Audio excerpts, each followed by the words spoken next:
athlete has where it is a cheer that sounds like a boo. I know I heard that at one event I went to this weekend. Now for the regularly scheduled jokes. Well, I guess I should start off with being a banking boy that is tails and bang like tails from the crypt. This was my third day off this week of the year because I like to work and I need a reason to take a day off, and it was for the state fair. I get back, and the next day I find out that my vacation replacement dealt with a spike in volume on checks at the end of the day, and he stayed late to take care of it. It's like,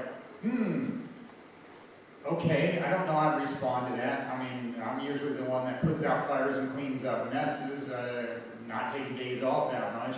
And then the spike in volume continued through the next day, and all I felt the need to do was study and pass along my findings, which is, if you're going to dump all these checks on us, do it early in the day, not late in the day. Well, duh. Then we have more time to go through them to see which ones need to get sent by overnight delivery.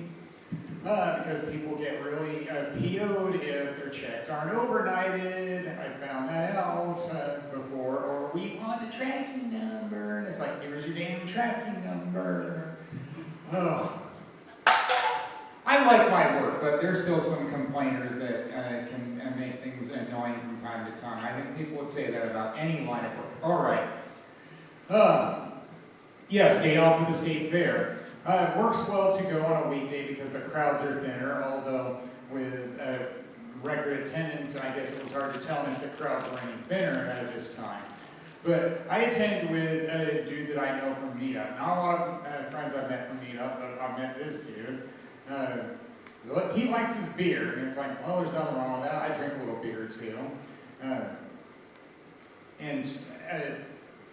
The quarters I brought with me, I used up pretty quickly. Because I figured state fair was the best place to do that. Plenty of places to spend money at. First was the giant slide, and as usual, I screamed like Lieutenant Dan in Forrest Gump. There's nothing wrong with wanting to scream from time to time. It can be really cathartic. Yeah. You are not taking this boat. And it's like, yeah, that reference is probably lost on some people because that movie was from 30 years ago, and some may not even know what movie it's from, or either that or they're thinking, why are you talking about boats? This is a slide, just on burlap. I don't know.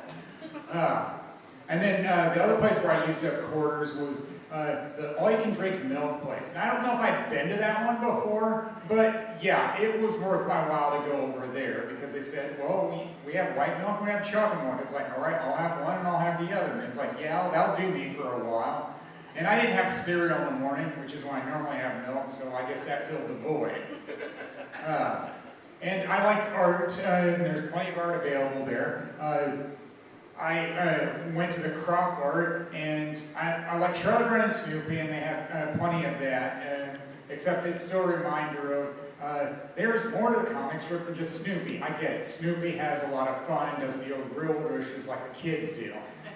It's all about what sells, I guess. People know who Snoopy is, so I get it on some level, but not entirely. And then, yeah, I got plenty of the pictures of the Charlie Brown Snoopy statues. They're all over the fairgrounds. And I capped it with the Fine Arts Building. There's usually something in that building that I really like. And in many ways, it was the one that I got a second look at after an attendant spoke of it, about an open book, but not for the same reason. I got to look at it and there are words on it, and it's like, yeah, the words work for me instead of just the image. Definitions belong to the definers, not the defined. And it's like, you know what that made me think of? Yeah, another movie. Really weird, huh?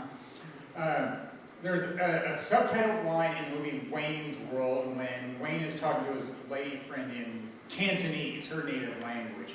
If you label me, you negate me. They claim that quote was credited to Kierkegaard and Dick Van Patten, the actor. Go figure that both will be credited for that. But it's like, yes, it is correct. I don't like being labeled because labels can hurt and can limit you. So yeah, score one for art. Even a spilled cup work is art, even though I don't really like seeing a spilled cup in real life. Again, go figure on that. Some things just plain work as art. It's just hard to explain at times, and it's in the eye of the beholder too. So yeah, there was a state fair. That was the first of 4 days with events. Nothing wrong with staying active, even at my age, because I hate being idle. After work on Friday, I went to a meetup event. It was at a craft brewery. Yeah, I like that model of the group. Show up and have a beer. I can do that. But when I got my beer here, I found I had to be assertive with somebody when I spoke about how, no, I will get just one beer and then I want to get groceries. And then he called me a creature of habit. And then I said to him, I don't know you, dude. I don't need your approval. Keep your opinions to yourself. Again, that part about labeling people, it's like, creature of habit. What does that mean? Absolutely nothing. I mean, it was like an asshole now ex-friend in college that said I get cranky if I deviate from my ritual of reading the paper and having cereal in the morning. It's like, what is so wrong with that? Nothing. So fuck you on your labels of being a creature of habit. And then Sunday I went to a gas station, and the owner of the gas station wanted to help out when he noticed I was going to drive off. The card reader doesn't work, dude. Get better equipment. You'll lose more sales if you don't. I went to a place where I could pay at the pump. I mean, it's my choice. Gotta go with what works for you, and that's what works for me. Well, that'll do it for me. They've all been great.